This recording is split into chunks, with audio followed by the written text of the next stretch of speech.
Thank you. So good afternoon. Welcome to the Arizona Department of Water Resources. We have a lot to cover today, and our agenda is on the screen before you. Trent, if you'll go to the next slide. We'll start this meeting with some introductions. So I'm Lainey Meeker. I'm the statewide program supervisor here at the department, joined today by Carol Ward, our assistant director, and Emily Petrick, our deputy counsel for the department. Next slide, please, Trent. So as a reminder, today's meeting is not a formal public meeting. This meeting is being broadcast via webinar and is being recorded. The recording will be made available online. Initial public comments and questions will be received as time allows at the end of the presentation. Comments and questions may be limited to a certain amount of time per speaker. If you wish to provide comments or questions today, please fill out a speaker card located at the entrance and return it to ADWR staff. Online attendees should complete the questionnaire at the link provided in the chat. Please keep your phone or audio connection on mute throughout the meeting. Next slide, please, Trent. So the informal rulemaking process, the purpose of today's informal public meeting is to review the draft rulemaking. ADWR will host a second informal public meeting on May 1st, 2024 at 2:00 p.m. that will be dedicated to stakeholder input on the draft rules reviewed today. Additional comments and questions on the draft rules that are not presented today should be submitted no later than 5:00 p.m. on May 3rd, 2024. Based upon comments and questions, ADWR may hold additional public meetings and extend the public comment period. I will now hand it off to Carol Ward, Assistant Director, to provide some background on the ADAWS process. Thank you, Lainey, and good morning, everyone. So just a little bit of background as to how we got here today. So in January of 2023, the governor convened a Governor's Water Policy Council that comprises a diverse group of stakeholders appointed by the governor. That council established two committees, one of which was the Assured Water Supply Committee. The objective of the Assured Water Supply Committee was to review and make recommendations for changes to assured water supply policies to address the challenges revealed by assured water supply modeling projections while continuing to strengthen the integrity of the assured water supply program, protect consumers and aquifers, and ensure future growth is not reliant on mined groundwater. On November 29th, 2023, the Governor's Water Policy Council submitted 5 recommendations to the governor. 3 of the recommendations came out of the Assured Water Supply Committee, including a proposal for an alternative pathway to designation of assured water supply, which we've shortened to ADAWS. The ADAWS proposal outlines changes to the assured water supply rules that would provide a means to obtain a designation of assured water supply in active management areas where there is unmet demand, creating a pathway for water providers to grow incrementally on alternative supplies while reducing groundwater mining. ADAWS addresses challenges identified as priorities by the Assured Water Supply Committee. It addresses the commingling issue associated with certificates and alternative water supplies, unmet demand and/or exceedances of depth to water limit in the AMA model, incorporating new non-groundwater supplies into a provider's water portfolio, facilitating near-term growth while future infrastructure is under development, while creating a long-term benefit to the aquifer. Now I'll pass it to Emily to provide us an overview of the ADAWS concept. Thank you, Carol. So I will be providing a review of the specific rule language that is included in the draft rules. But before getting into the rule language, I'll go through quickly an overview of the ADAWS concept that came out of the Policy Council, as well as a visual representation of the ADAWS concept. If you have followed the Governor's Water Policy Council, these next couple of slides will look familiar to you. So first, as an overview of the ADAWS concept, existing groundwater pumping would be grandfathered into an ADAWS designation. Physical availability will be grandfathered based on 2021 groundwater use and issued but unbuilt certificates of assured water supply, subject to a percentage substitution requirement. The draft rules include 25%. A groundwater allowance will be provided to help meet consistency with management goal.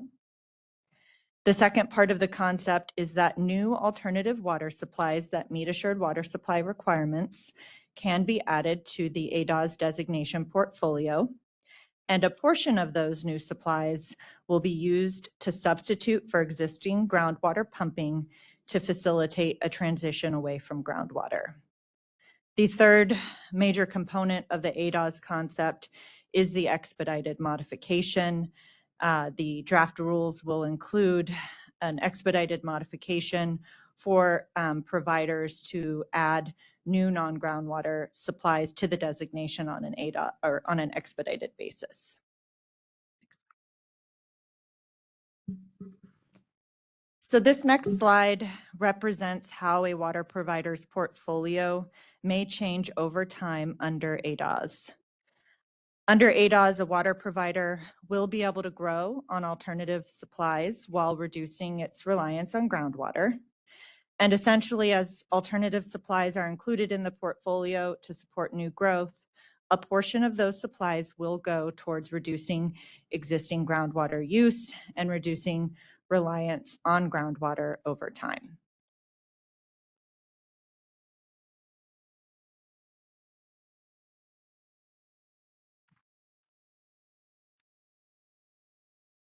So before we get into the draft rule language, I do want to clarify a couple of distinct concepts that are included in the draft rules. The first is the physically available volume, and the second is the groundwater allowance. The physically available volume is a volume of groundwater grandfathered into the designation for purposes of demonstrating physical availability under the assured water supply rules. This is the volume of water that is calculated based on 2021 groundwater use and issued but unbuilt certificates. And it's the volume that will be reduced by 25% of new alternative water supplies included in the designation. The groundwater allowance is a volume of water that is granted to make a portion of the physically available volume consistent with the management goal. So the groundwater allowance is not a physically available volume, but it represents a volume of groundwater that may be used consistent with the management goal.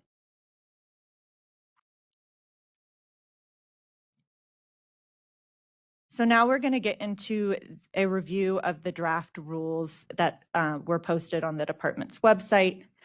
Several amendments, proposed amendments, were made to the assured water supply rules to incorporate the ADAWS concept. So in the next slides, I will go through the specific rule language to explain why certain amendments were made in the draft rules. There is a lot of text here because there is a lot of detail to cover. So please feel free to refer back to the draft rules or refer to them as we go through them here.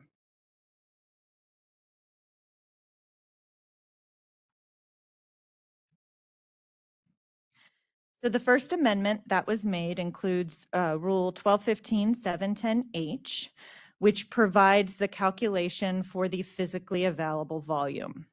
Again, this is the volume of water that will be deemed physically available for the designation. Specifically, it provides a volume of groundwater and stored water recovered outside the area of impact that will be deemed physically available for a new designation of assured water supply. The draft rules apply to the Phoenix AMA, and the volume calculated in the rule will be deemed physically available if the director determines that a new alternative water supply included in the application meets the requirements in 716 through 720. Those are essentially the assured water supply requirements for that supply. The department also added a definition for new alternative water supplies, which include a volume of water that is not groundwater withdrawn from an AMA and that was not served within the service area of the municipal provider in the calendar year 2021 for the Phoenix AMA.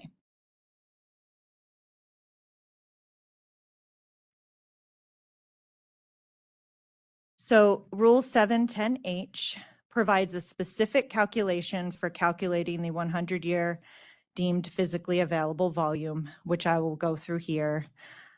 First, we would be adding the total volume of groundwater withdrawn and stored water recovered outside the area of impact within the service area of the applicant during the calendar year 2021 to the estimated groundwater and stored water recovered outside the area of impact demand for unbuilt portions of issued certificates as of 2021. And we would multiply that sum by 100 to come up with the 100-year volume.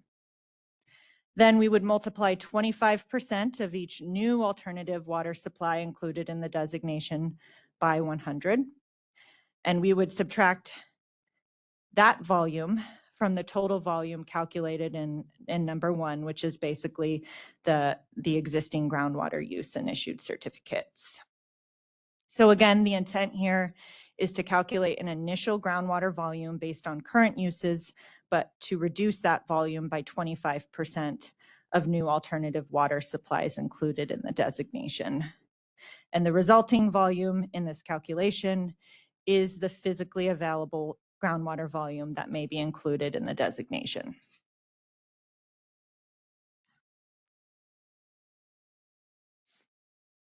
So the next amendment includes Rule 710I.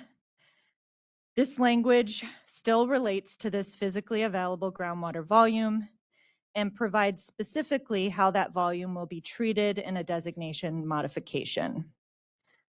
It's essentially, it operates when a provider that has previously included a physically available volume from subsection H comes to modify its designation. Again, the intent here is to allow some percentage of new alternative water supplies to reduce existing groundwater pumping. So specifically, in an application to modify the designation, the 100-year deemed physically available volume is reduced by the volume of groundwater withdrawn and stored water recovered outside the area of impact by the applicant since the previous designation order issuance date, and by 25% of the 100-year volume of each new alternative supply included in the modified designation, but not included in the previous designation. There were also a number of other draft amendments in Rules 710 and 711 that apply to this physically available groundwater volume.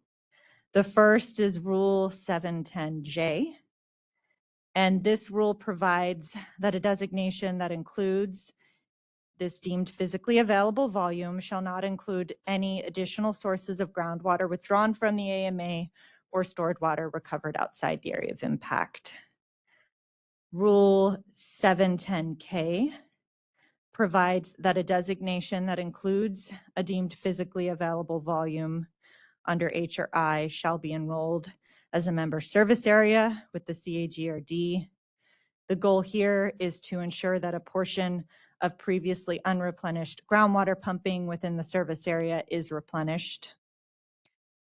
Rule 710G, the amendment made to that rule, clarifies that an applicant including a volume of physically available water, a volume of water under 710G may not also include a deemed physically available volume under Rule 710H or I.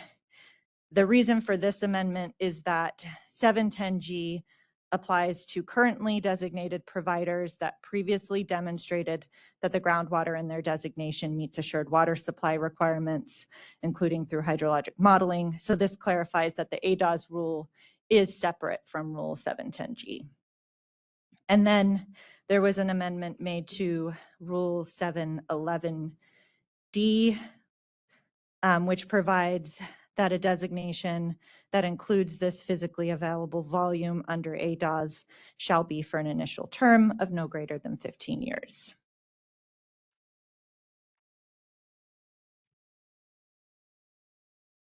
So the draft rules that were posted online also include proposed preamble language for rulemaking to address previous questions and concerns about certificates of assured water supply within the service area of providers that are seeking to be designated under ADAWS.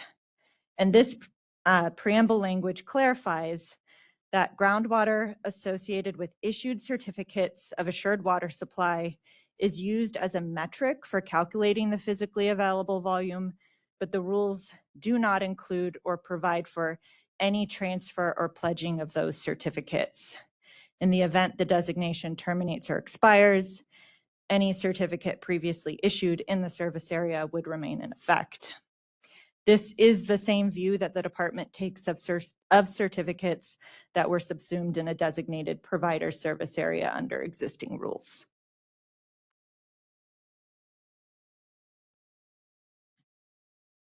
So the next rule amendments relate to the groundwater allowance. Again, this is distinct from the physically available volume.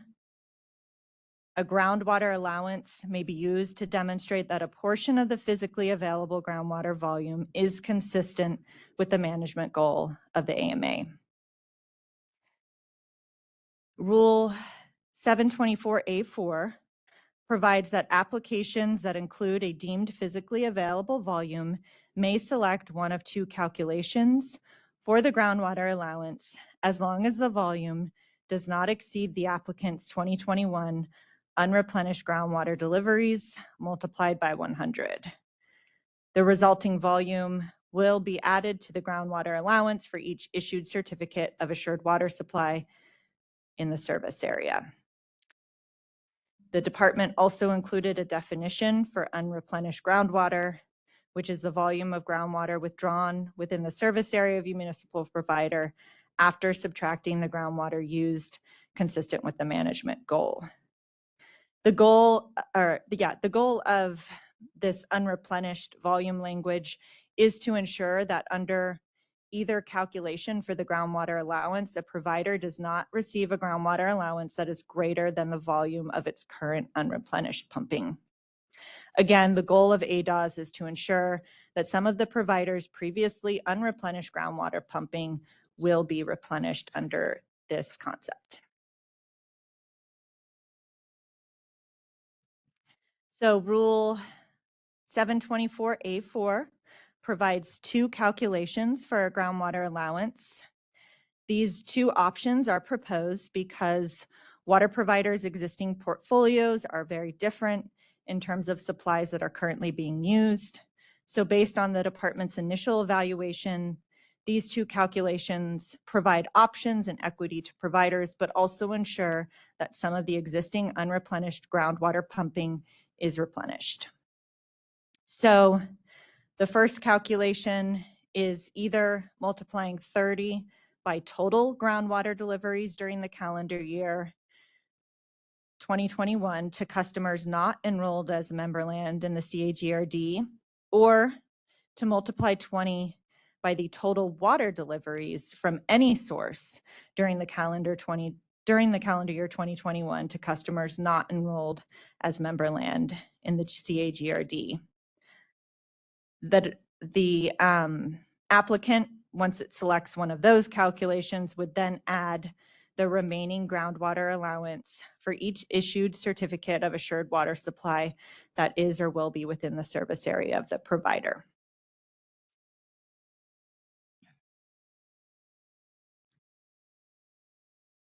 There are also some draft rules added that were part of the ADAWS concept, but that will be applicable to all designated providers. The department sees benefit to applying these amendments to all providers. So the first relates to the expedited modification. Rule 711G provides that during the term of a designation, a designated provider may request an expedited modification to include additional water supplies that do not include groundwater or stored water recovered outside the area of impact, so essentially alternative water supplies. As part of that expedited modification process, the director will review only the proposed current committed and projected demands under the current term of the designation, so essentially the provider's demand schedule, and then the assured water supply requirements for the additional supply. The second proposed amendment is to the financial capability rule, and that was in 720C.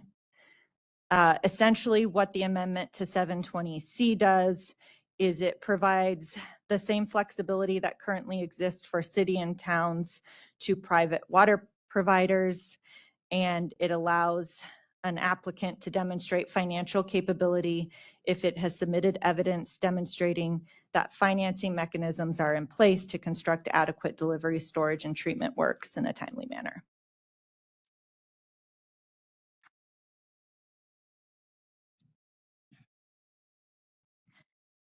The final part of the review of the draft rules are the amendments related to commingling for certificates.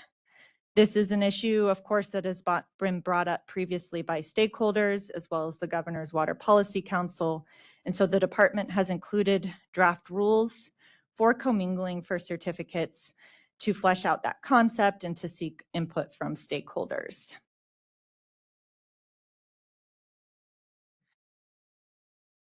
Actually, if we could go back one slide, thank you. So just a little bit of background on the issue as it relates to commingling for certificates.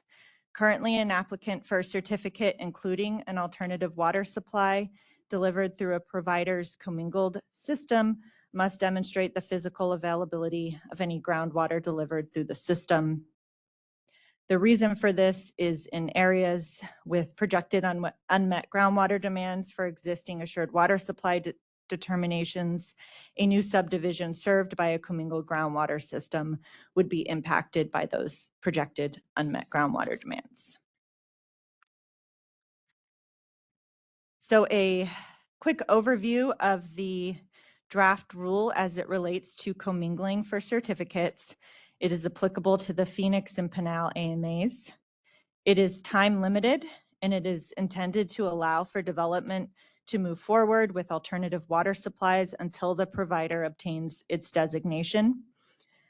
A provider that commits a new alternative water supply to a subdivision for a certificate must also commit an additional amount of the new alternative water supply to offset or substitute its existing groundwater pumping.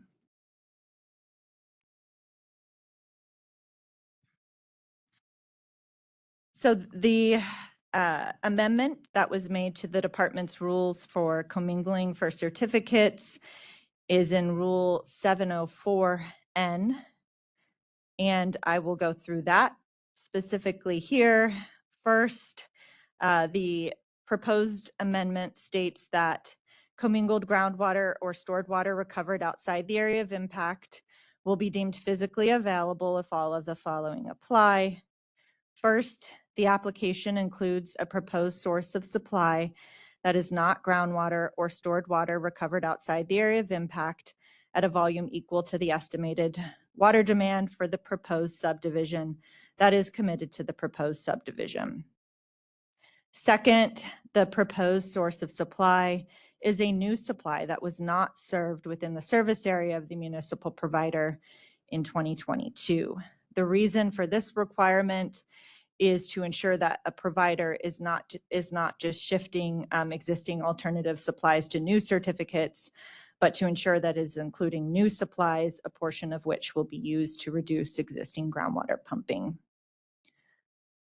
Third, the proposed source of supply that's committed to the subdivision, the non-groundwater supply, must meet the assured water supply requirements. Fourth, the proposed municipal provider must acquire an additional volume of this alternative supply that was not served within its service area in 2022 equal to 30% of the estimated demand for the proposed subdivision to substitute for its existing groundwater use. And that additional volume also must meet assured water supply requirements. Finally, the fifth requirement is that the land that is the subject of the application must be a member land with the CAGRD. So that is the end of my review of all of the draft rule amendments. Again, we realize this is a lot of information, and that's why, as Lainey will review, we've also dedicated a second meeting to taking public question and comment on the draft rules. So again, looking ahead to next steps in this process, following this series of informal public meetings, ADWR will review all comments and questions. Based upon comments and questions, we may seek to revise the draft rules and then seek approval from the governor's office to initiate the formal rulemaking process. For more information on on the formal rulemaking process, please see the Governor's Regulatory Review Council's webpage for more information. And the link is on the screen. So as a reminder, the second informal public meeting will take place on May 1st, 2024 at 2 p.m. And this meeting will be dedicated to stakeholder input on the draft rules reviewed today. ADWR also requests that comments and questions not provided today or at the second meeting be submitted no later than May 3rd at 5 p.m.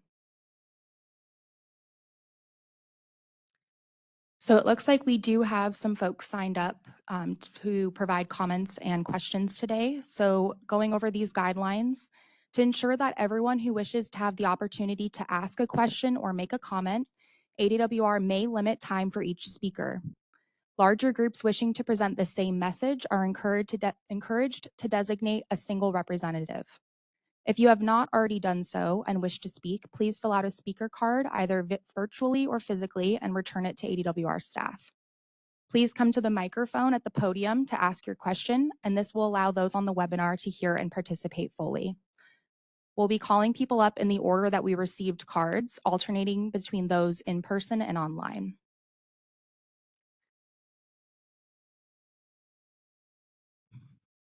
Trent, if you can go, thank you. So in conclusion, again, we have the contact information for where you can submit your comments, and I'll begin calling people up to speak.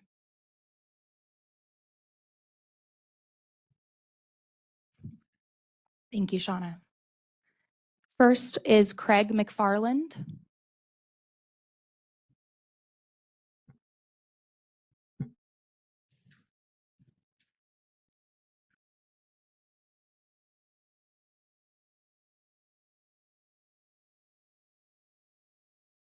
First of all, there's like 4 of us that are talking, not on the same subject, it's on the same subject, but different comments. I guess I don't need to stand that close to it.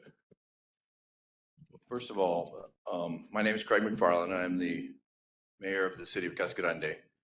And I'd like to thank ADWR for taking the initiative to develop, these much needed amendments to the assured water supply and the rules, specifically the sections that apply to Pinal AMA. So thank you. We also agree, I will be agreeing with comments that will be made by my folks who are here to help, Supervisor Steve Miller, President of Arizona Water Company, Fred Schneider, and also our Director of our AMA, Mr. Joe Singleton. So those are the 4 of us. So in addition to those comments, we'll provide some written comments as well. As far as Casa Grande is concerned, we are one of the 2 largest cities in Pinal County, and in the Pinal AMA, we have a population of about 72,000 people. We're unique because we have, doesn't like me. Can you turn that volume down just a little bit? I think we have someone working on it. Thanks. Is that better? That's better.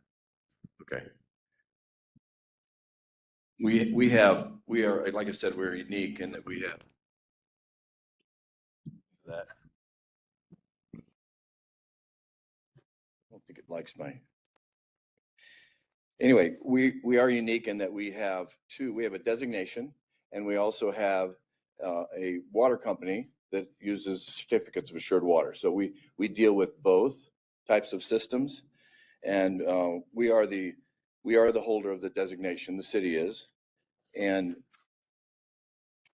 it's just a little history. In 2019, the city of Casa Grande and the Arizona Water Company, we established a joint living resource plan for the city of Casa Grande and Arizona Water Company. So in 2020, the city was working on its general land use plan, and we actually used water as the centerpiece of our land use plan. So we actually incorporated it as a first item in our land use plan, and then planning to reuse 100% of our water, and then also using 100% of our effluent to reduce our per capita consumption. In the plan, we had a target of reducing it by 15%. So that we have established that already. Also we attended the inaugural Growing Water Workshop in 2020, where we finalized and developed what we call today a Save It program. And Casa Grande established the first integrated demand management plan program in the state with the help of Arizona Water Company. And Fred's going to talk a little bit more about what they do and how they've expanded that program into their other areas. In addition, the Save It program, the city and our wastewater treatment plant, we produce 6 million gallons of effluent a day. That's about 6,700 acre feet per year. And it's directly used with the water and storage and the remaining management recharge project. We currently are working with Arizona Water Company to develop strategic locations to store our effluent. And as I mentioned earlier, Casa Grande is the incorporated area and serves with Arizona Water Company, and they are the only major water company in Pinal AMA without a ADAWS. And so working with them, we have 19,000 vacant lots that have CAWS, have a certificate of assured water, but they're patchworked. They're all over the place. And from an infrastructure standpoint, it's very hard to be efficient and to run lines. Casa Grande is currently experiencing an industrial boom. We will have 5,000 new jobs in the next 3 to 5 years. And with those new jobs, we need more housing. And with that housing, obviously comes water requirements. But as we take farmland out, that their use will go down, and our use actually with houses would be more efficient with the water. Those jobs again bring more houses, and we need those houses to be located in Casa Grande so that people can live in our community, live and work in our community. As the mayor, I have observed, for example, the city of Maricopa, which does have a ADAWS, and the city of Maricopa can more strategically move their water to where the homes are at and allow it to be a lot more efficient in terms of their growth and decisions on what the water provider for serving Maricopa. And then again, they have a ADAWS, and Arizona Water does not have a ADAWS. I struggle to understand, how the city of Casa Grande works so hard and has worked with Arizona Water Company, and then Arizona Water Company, we're struggling to get them a ADAWS. So I hope that ADWR will take the opportunity to work with Arizona Water Company and allow the city and Arizona Water Company to implement a sustainable water resource strategy. And as Fred's going to talk about as well, the city and Arizona Water Company are both interested in the same sustainable water resource strategy. So I would hope that Arizona Department of Water would take that into consideration as you all move forward. So thank you very much. Thank you, Craig. Next is Joe Singleton.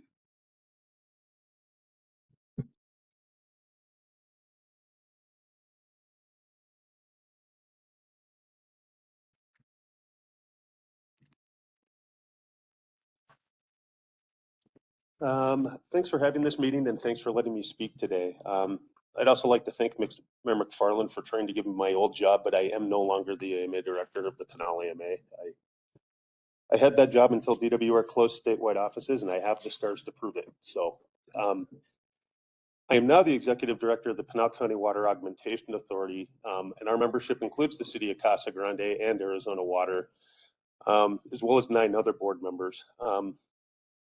When the Governor's Water Policy Council made their assured water supply recommendations last December, the concepts in the proposal were kind of complicated, and we've seen run through those today, and attempted to address a path forward for water providers while honoring the requirements called for in the assured supply program. So I want to thank staff for all the heavy lifting they did both then and now in putting all of that together in a way that tries to address both of those sides. From the conversations that I've had with the folks that are most likely to be looking to utilize these new tools, there seems like there needs to be some more clarity on how the math is going to work, and the implementation level sounds like they could use some more dialogue between staff and the providers, particularly concerning the replenishment. I was one of the people that recommended moving the concept out of the Governor's Council, and in large part so that the providers and staff could have those kinds of discussions and find something that works for everybody. So I'm glad that's happening.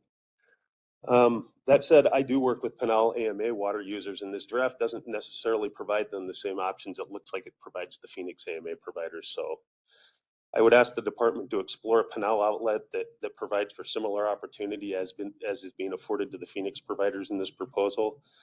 The place in the current draft that does speak to the Pinal user seems to apply for a few years to certificates, which in your presentation today was intended to be a ramp to a designation that doesn't necessarily look like it exists in the same form of availability for the Pinal folks right now. So I understand that the news about the groundwater modeling in the Phoenix AMA kind of took everybody back a bit last summer, but it has been about 10 months since then to here today, and it's been about 10 years for those challenges in the Pinal AMA, so it's well time to go ahead and start addressing those. I would also note that when we consider those solutions in the Pinal AMA, the Pinal AMA management goal does recognize the importance of water supplies for future municipal and industrial uses, but that management goal isn't safe yield, and some additional consideration could be appropriate because of that. Thank you. Thank you very much. And the department is very interested in stakeholder interest in applying ADAWS to the Pinal AMA, so we very much appreciate those comments. We are continuing to also complete our internal review of how some of those concepts may apply in the Pinal AMA. So thank you very much for those comments. Next up is Fred Schneider.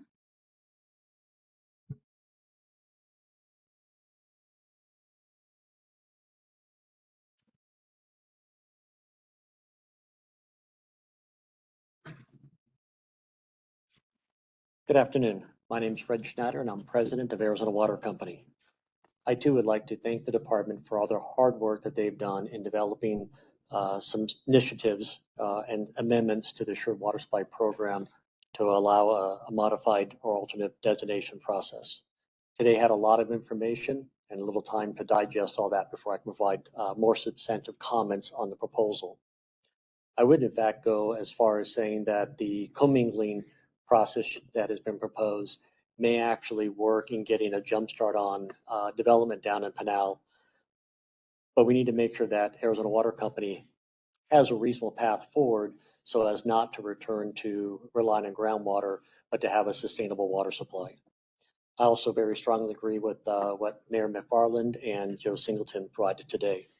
I won't repeat some of those comments they made. A couple of facts about Arizona Water Company. We're the largest water provider in Pinal County, and we serve 60,000 customers between our Pinal Valley system and our Superstition water system. We hold over 18,000 acre feet of CAP water. 1,000 that is in the West Valley here. 17,000 acre feet is in Pinal County, and 11,000 acre feet of that is in the Casa Grande and Coolidge areas in the Pinal AMA itself. About half of all of our water demands in Pinal County are offset with recovered CAP water. And all of our CAP water that we have is being used directly or stored in underground storage facilities, which we own, or local groundwater savings facilities. As the mayor mentioned, we've launched 4 integrated demand management plans in Pinal County, including our flagship program, Save It, with Casa Grande. By the end of this year, we'll have 10 such programs across the state.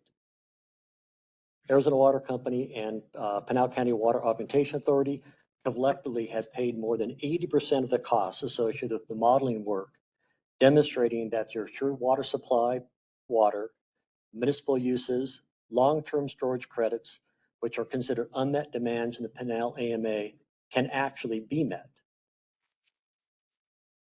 One big milestone. Another fact, Arizona Water Company is a participant in the Bartlett Dam Feasibility Study Steering Committee and has been recommended to receive an allocation of 27,417 acre-feet of capacity that is expected to yield 7,833 acre-foot of new water. In comparison, Florence and Eloy, the only other water providers in the Pinal AMA with CAP M&I subcontracts, collectively hold a little over 5,200 acre-feet of CAP water.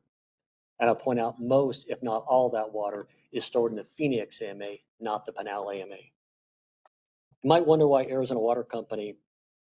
some people may suggest that Arizona Water Company just wants to pump groundwater and is quietly doing all of these things to bring in renewable supplies. If you read our testimony that we submitted to the Corporation Commission, our last rate case, you'll know that Arizona Water Company has a twofold sustainable water resource strategy. One, obtain and maintain a diverse water supply, which is exactly what I just mentioned. Number two is promote the efficient use of all of our water supplies. Our efforts to resolve the unmet demands in the Pinal AMA model have not been for the purpose of going back to business as usual and relying solely on groundwater, but rather to move forward with a new paradigm referred to others as the triple net proposal. We're not interested in another race to the bottom, which, if you look at the history, has actually been caused by the existing assured water supply rules.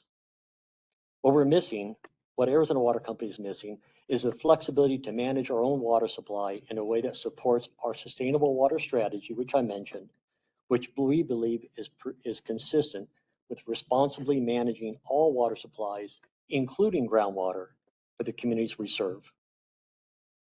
If a reasonable path forward can be created, Arizona Water Company expects to seek a designation of assured water supply for its Pinal Valley water system and its superstition water system. And we believe the provisions in the draft rules relative to the certificates of assured water supply are a step in the right direction.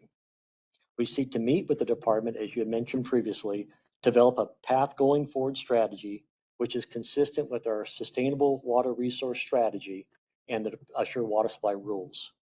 We're excited about the possibility of customizing a designation of assured water supply for the Pinal AMA and for Arizona Water Company. And with that, thank you very much. Thank you very much, and we certainly look forward to those continued discussions. We're going to take a question from Michelle Van Quatham online. So Michelle asked, it seems that proposed Rule 12-15704N exceeds the department's legal authority as stated in 45-576 and is more like legislation than rulemaking.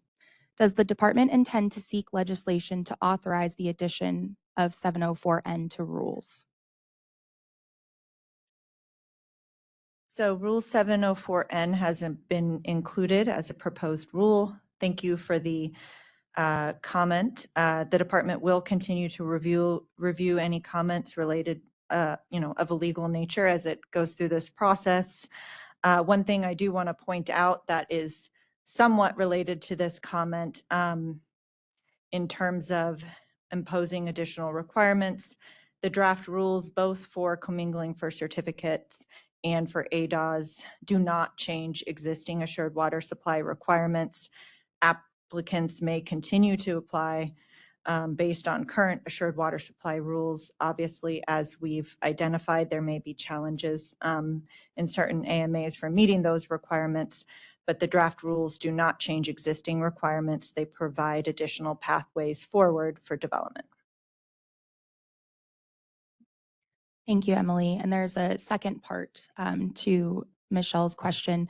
Please consider the impact of the United States Supreme Court's ruling issued on April 12th, 2024 in Sheets v. County of El Dorado, California.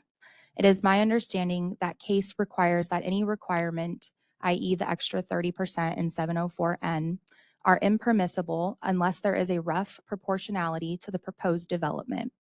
Isn't the 30% requirement intended to address other users' demand on the aquifer since the certificate is fully replenished? So as I mentioned earlier, the department's position is that the commingling for certificates could move forward as draft rules.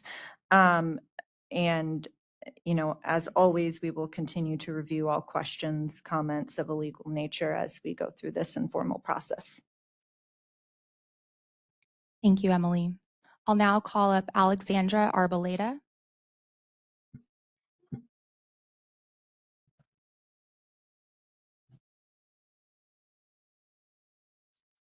Thank you. I'm Alexandra Arboleda with the law firm of Damage and Burnham. I'm here today representing Harvard Investments and Cowley Companies.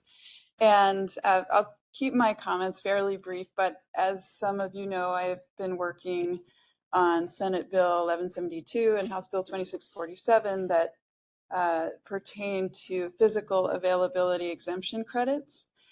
And so I wanted to speak to that in relationship to the rules. I think well, first of all, I want to thank the department for all of your work on developing these rules and, you know, creatively trying to solve some of our water challenges.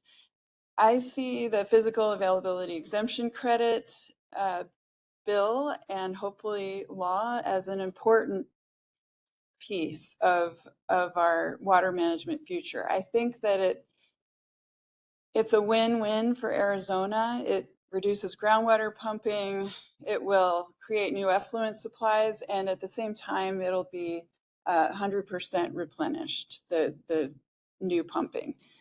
So I think that it will also create a bridge to our future and protect our aquifers and a future with more renewable water supplies.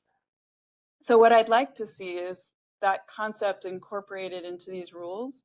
I think it's important that the volume of groundwater that an irrigation grandfathered right holder could get as a credit, it needs to be used, they need to be able to pledge it towards a designation of assured water supply or alternative designation.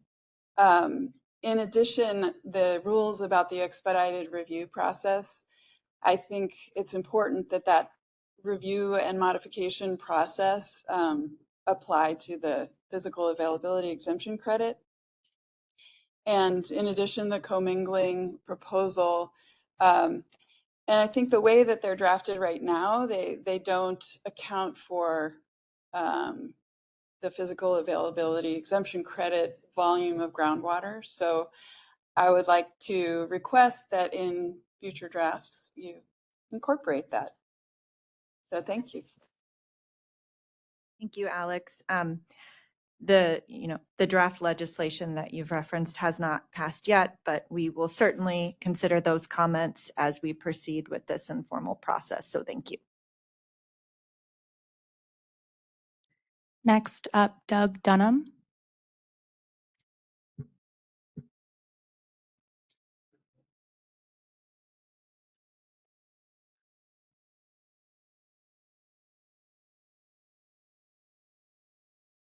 Good afternoon. My name is Doug Dunham, and I'm here representing Epcor Water. It's interesting to be on this side of the table when rulemaking process for assured water supply. So this would be new territory for me. So wanted to thank the department for their creative thinking on this proposal. As part of the Governor's Council, we try to think outside the box and how we could preserve the aquifer, but still allow development to move forward, keep the economic engine of the state moving forward. So appreciate all the work. So one of the things I want to start off with, and I'll try to keep my comments brief, and look forward to continuing working with the department.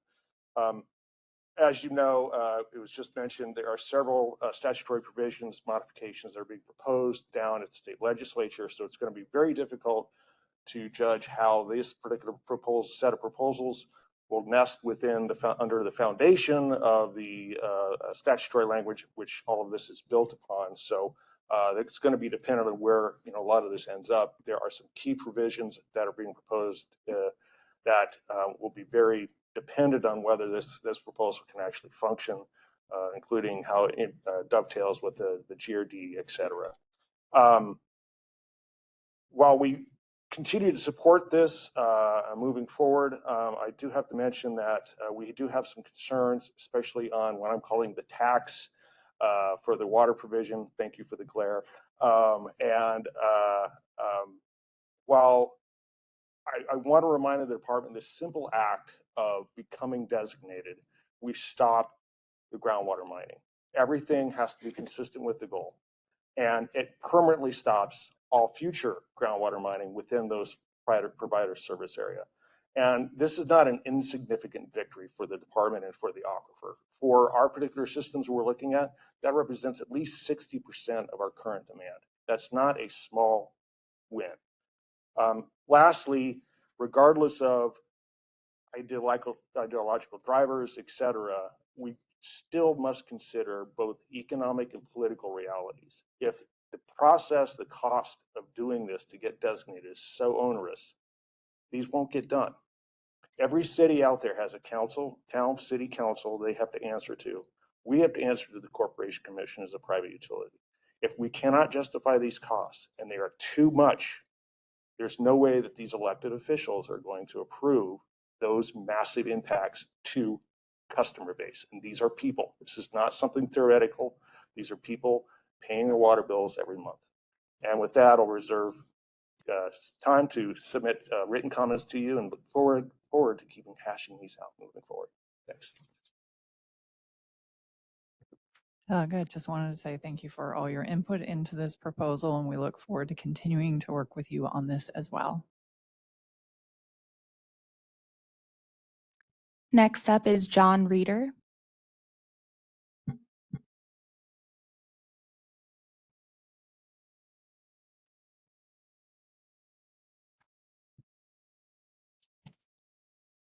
Good afternoon. My name is John Rader. I am the Intergovernmental Affairs Coordinator for the City of Buckeye, Arizona. I just would like to say Buckeye is committed to being good stewards of our aquifer. And our ultimate goal is to become designated for the long-term sustainability of our community. We want to thank the Governor's Office and the department for their work on developing this proposal. And I'll be brief on some of the comments that we'd like to make, echoing a few of the statements that were made earlier. Number one, during the term of designation, we would hope that a provider could request an expedited modification to include a volume of groundwater depending on the circumstances. Again, not forcing the department to do anything, but create that as an option. For example, if a future piece of legislation were to pass that would demonstrate physical availability within the provider service area. And just again, creating that option for the department to consider. Also, as far as, again, echoing what Mr. Dunham just said, looking at that amount of volume to be reduced for alternative new water supplies, we would also like to see that eliminated or reduced considerably. We'd also ask that effluent be excluded from the definition of new water supplies for this purpose, so that essentially water isn't being counted twice within that. Finally, we ask that the volume of existing grandfathered groundwater included in the ADAWS be based on the applicant's groundwater deliveries for the year immediately preceding the designation. The rules currently contemplate 2021. Buckeye has grown significantly in the last 2 years, and by including a 2021 number, essentially the city would start at a deficit right off the start if they were to enter into an ADAWS agreement. With that, again, I just want to express my appreciation to the department for your work on the ADAWS, and we look forward to continuing to discuss these rules with you. Thank you. We appreciate the comments. We'll take a online submittal here. Is Cheryl Sweeney available to ask her question? I am. Can you hear me? Yes, we can, Cheryl. Go ahead. Very good, thank you. I have a question and a comment. My question relates to the definition of unreplenished groundwater, which starts out saying means the volume of groundwater withdrawn within the service area of a municipal provider after subtracting certain amounts. It's unclear to me whether that means all of the groundwater withdrawn within a service area, like type 1 and type 2 rights, or if it only means the volume of groundwater withdrawn by the municipal provider. Do you know which it's intended to be? It would refer to groundwater withdrawn by the municipal provider within its service area. Okay. You might want to consider adding some words just to clarify that. Thank you for your comment. You bet. And my second comment relates to section 710G. And it says, the beginning of it says, for an application seeking to modify designation of assured water supply that does not include a volume of groundwater or stored water recovered outside the area impact. And I think it's missing a phrase. I think that what it should say is for an application seeking to modify a designation of assured water supply, and then I would insert to add a water supply and then continue on. That does not include a volume of groundwater, stored water, etc. I mean, an existing designation might seek to modify it, and it might have groundwater in it, but if they're not adding more, then it seems to me we're kind of changing the meaning of that rule. That's all. Okay, thank you very much. We will consider that comment. Thank you.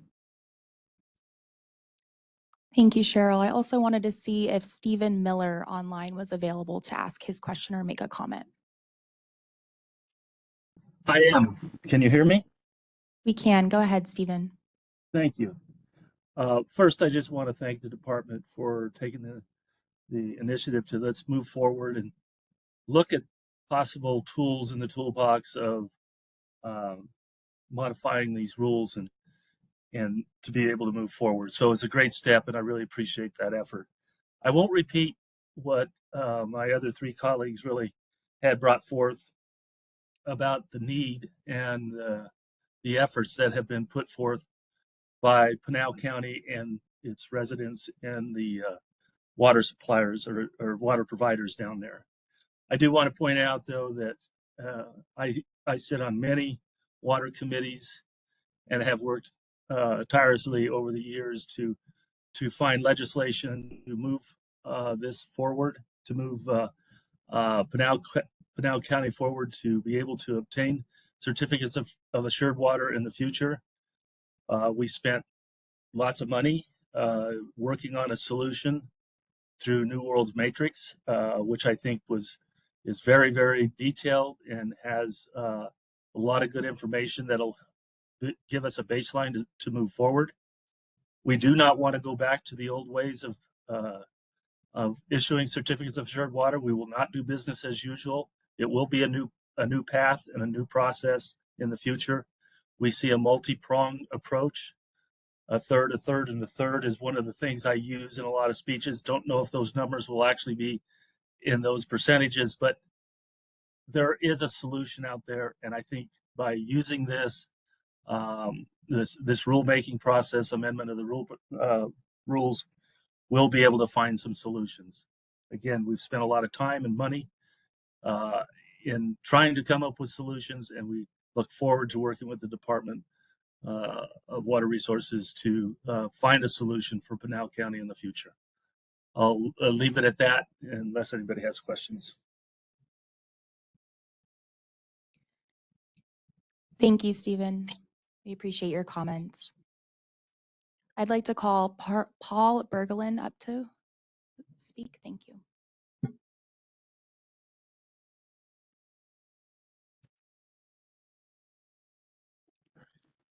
Well, good afternoon to all of you. My name is Paul Berglund. I'm the Water Policy Advisor for the Arizona Municipal Water Users Association. And I'm going to join the cavalcade of people who've already been here before me in thanking you all for your efforts. It's quite a testament to the promise that this proposal offers that as many people are actively engaged in it and want to see it cross the finish line. And we are among those as well. What matters to us about this proposal is that when it gets across the finish line, it continues to fulfill the promise that and solve the problem that it was intended to set out, which is to reduce unreplenished groundwater pumping and chart a path forward for more sustainable development. Along those lines, I think what would be helpful as part of the rulemaking process is that as suggestions or proposed changes are brought up, because they inevitably come up in this process, it would be beneficial for the department to engage in some level of quantitative analysis so that we can practically see the implications of those changes for a water provider, for groundwater pumping, or any other variable that change might contemplate. That'll give us hopefully a common set of facts that we can work around as we move this proposal forward. Again, kudos to all of you for the hard work. I know there's more hard work yet in store, but it's all worthwhile for this proposal. Thank you, Paul. We appreciate your comments. Next is Rob Anderson.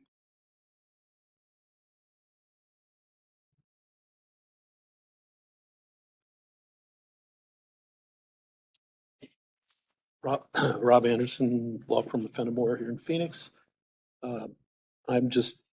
These are some,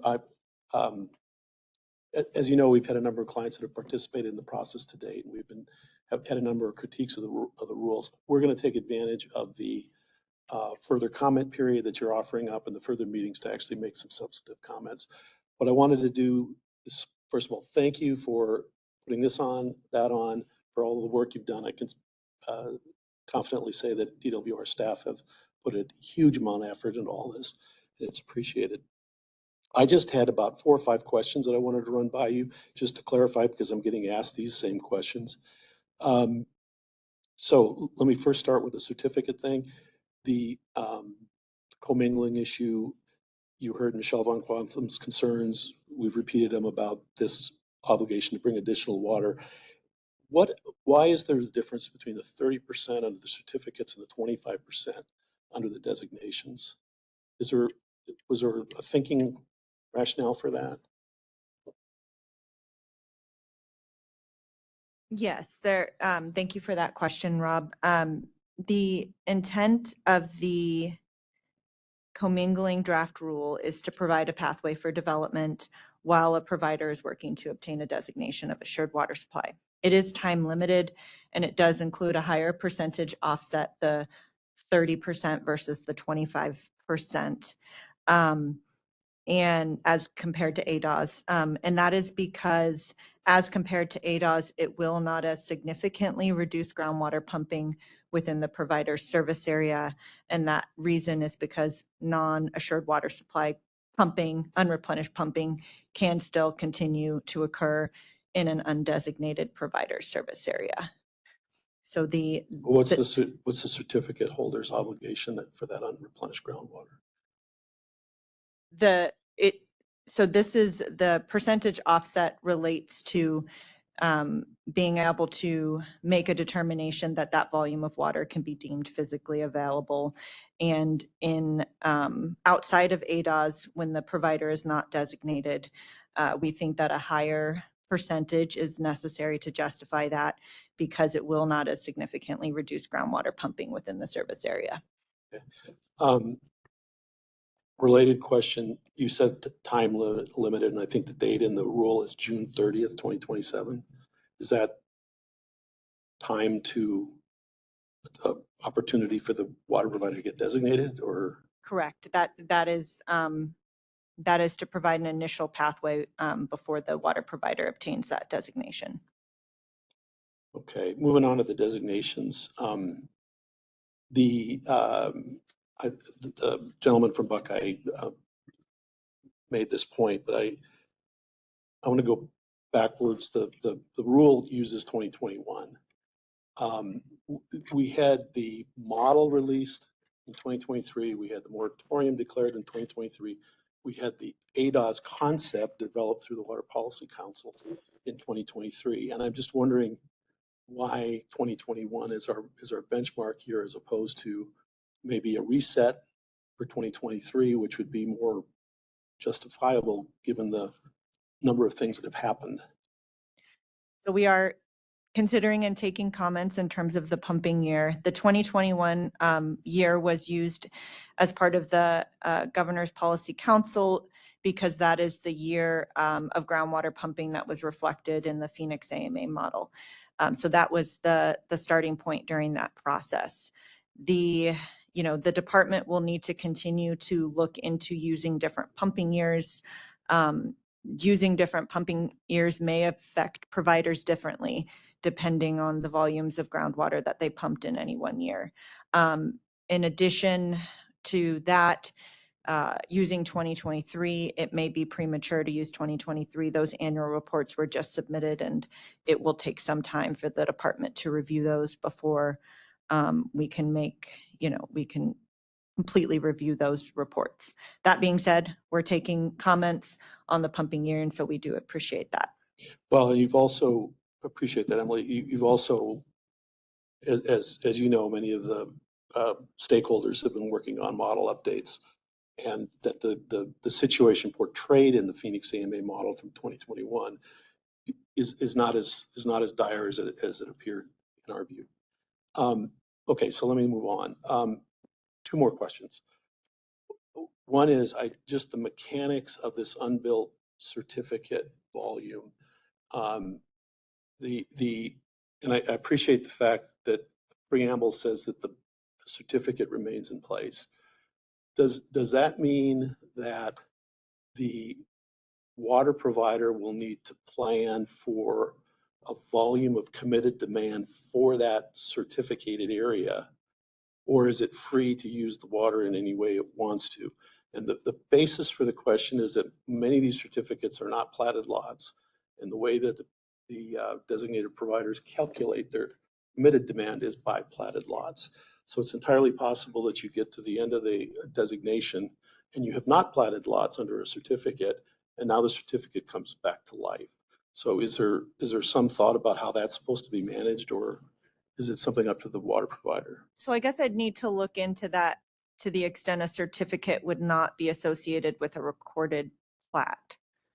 I'm not aware of that situation, but I think the intent is that certificates include recorded plats. Those certificate demands are therefore going to be committed demands.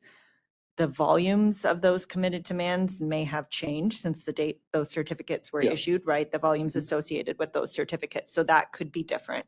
But the provider would be able to, of course, evaluate what the demands would be associated with those platted subdivisions, which I assume for the most part are going to be, I guess I'd need to look into the extent there would be certificates that don't have plats, because I'm not aware of that, but.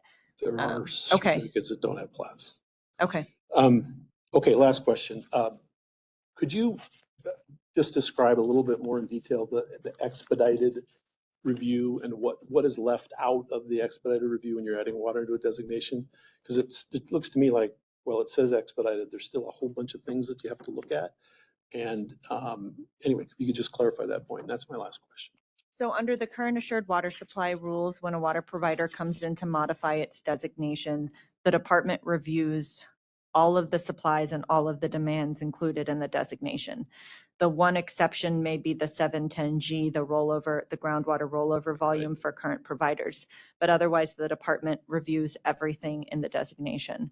The purpose of the expedited modification is to allow a provider to come in, let's say with an additional volume of effluent. The provider would seek to add that volume of effluent to its designation. It would likely increase the demands that it would be included in the designation. So we would look at those, and then it would show just how that effluent meets assured water supply requirements. And that's what the department would review as part of the expedited modification. Thank you. Appreciate that. Thank you, Rob. I'd like to ask Ted online if he would like to ask his question. Oh, I'm sorry, he actually put it in the chat here. So we have, what are examples of alternative water supplies?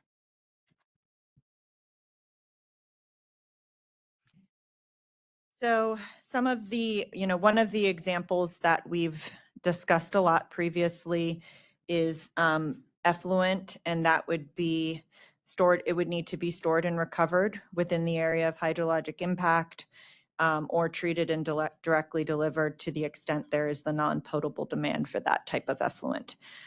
We've discussed other potential supplies available for providers before, and it really depends on the provider. In the Governor's Water Policy Council, there had been discussion of transportation volumes from other or from the transportation basins. And so that has been discussed as another supply. It's something we've heard from some of the undesignated providers as potential future supplies for those designations. But essentially, it would include any volumes, non-groundwater volumes that were not served within the service area. That could be included as a new alternative supply. Thank you, Emily. I'd like to call Mike Pierce up.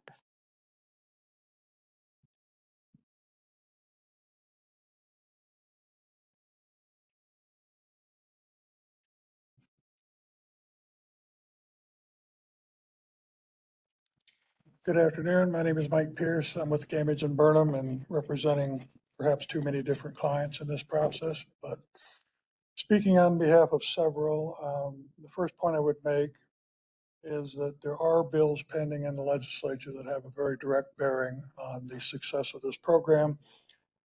We understand that some of those bills may be grouped together, at least 4 that we're aware of, and they are very important.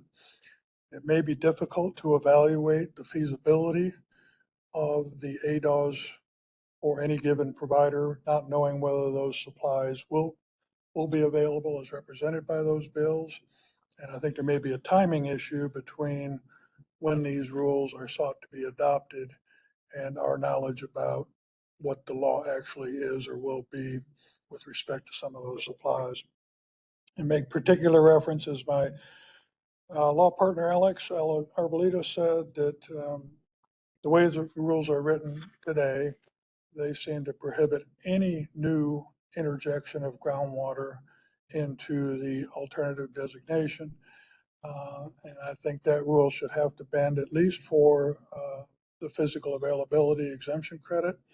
But also, I don't know that there should be any limitation on groundwater supplies so long as they are, in fact, physically available and otherwise included within the requirements of the assured water supply rules.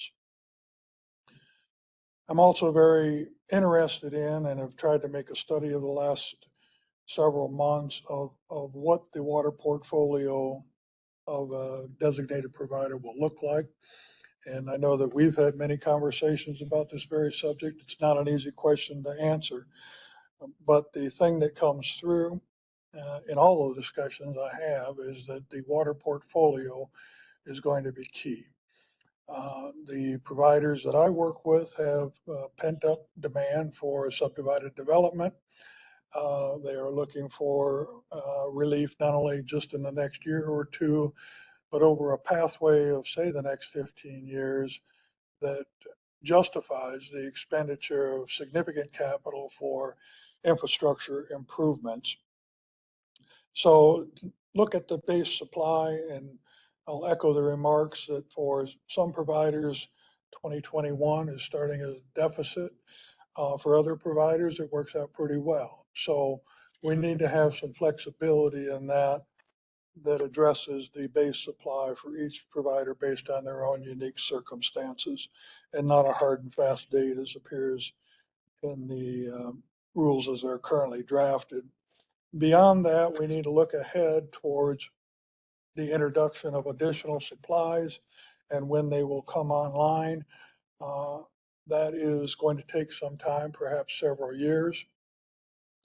But as those supplies do come online, we need to look at the water budget as a whole and see if we can accommodate a reasonable projection of growth. If we cannot, then we need to look at some of the foundations of the alternative supplies and available groundwater to make sure that these communities are able to grow at a reasonable pace, with the intention, I think, of the Assured Water Supply Program. The financial ramifications are very real. For some providers, they're almost catastrophic.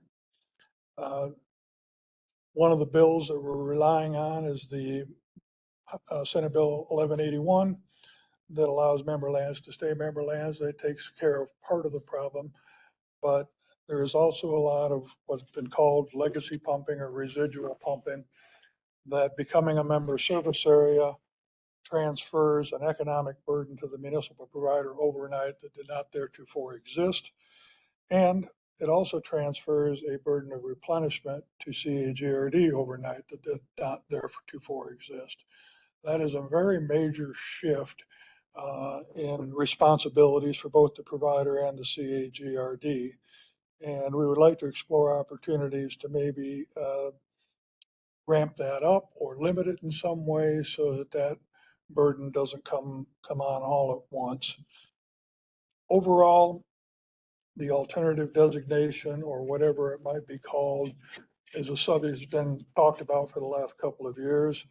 I do think it is the path to the future, and we appreciate your willingness to look at it as such and to work with the providers. But it has to work in a practical reality as well. And so as we continue these discussions, we're going to continue, I think, to raise these practical concerns.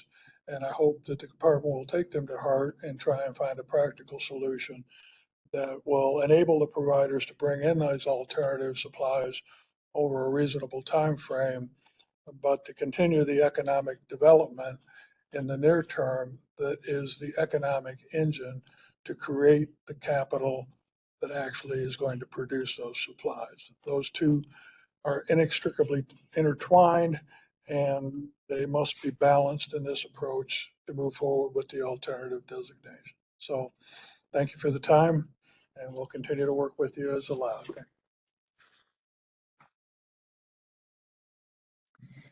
Thank you, Mike. We appreciate those comments. I'd like to call the last speaker up, Paul Gardner.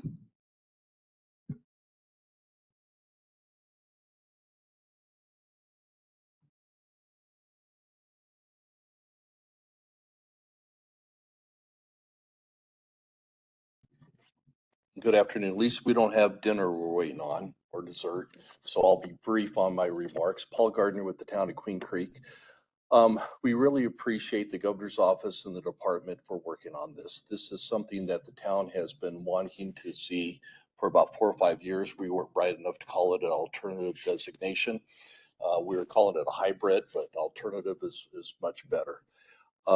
We do have a few concerns, but we think that this program, the way it's been put together, is a great starting point for us.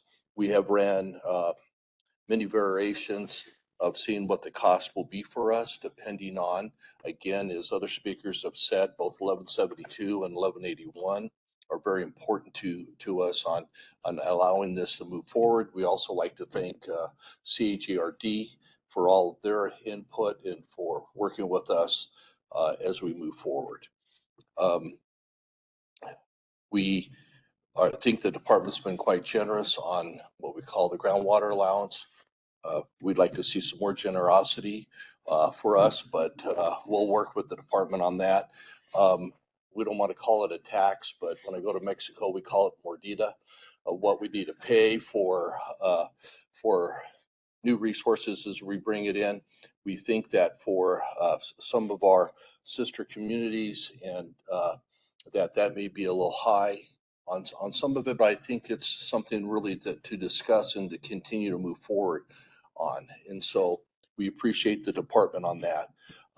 Again, to be brief, we really think that this is the model that we need to continue to work on as we go throughout the summer, that there'll be a lot of dialogue between all the different communities that are being impacted.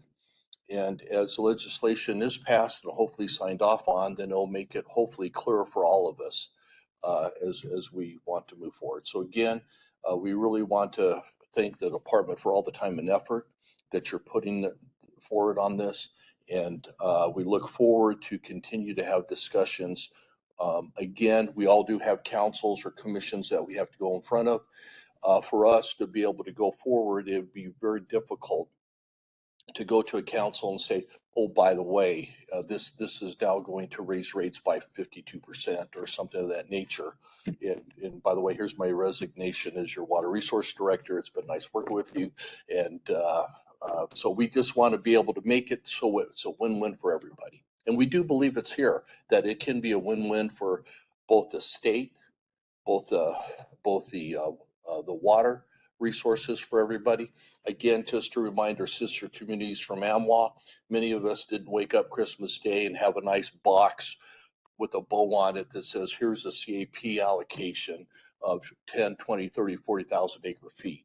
What we're buying water today at is into the tens of millions of dollars versus what was given to them for just existing.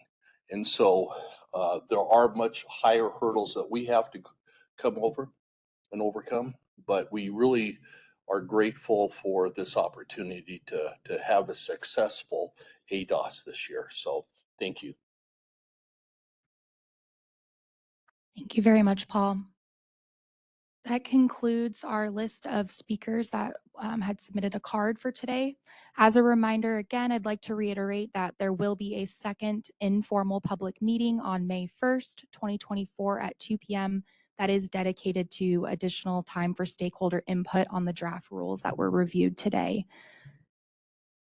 With that, the department would like to thank all of the stakeholders who came both in person and online and contributed very meaningful and impactful feedback to us on these draft rules. We will be reviewing all comments and questions that we heard here today. And with that, the meeting is adjourned.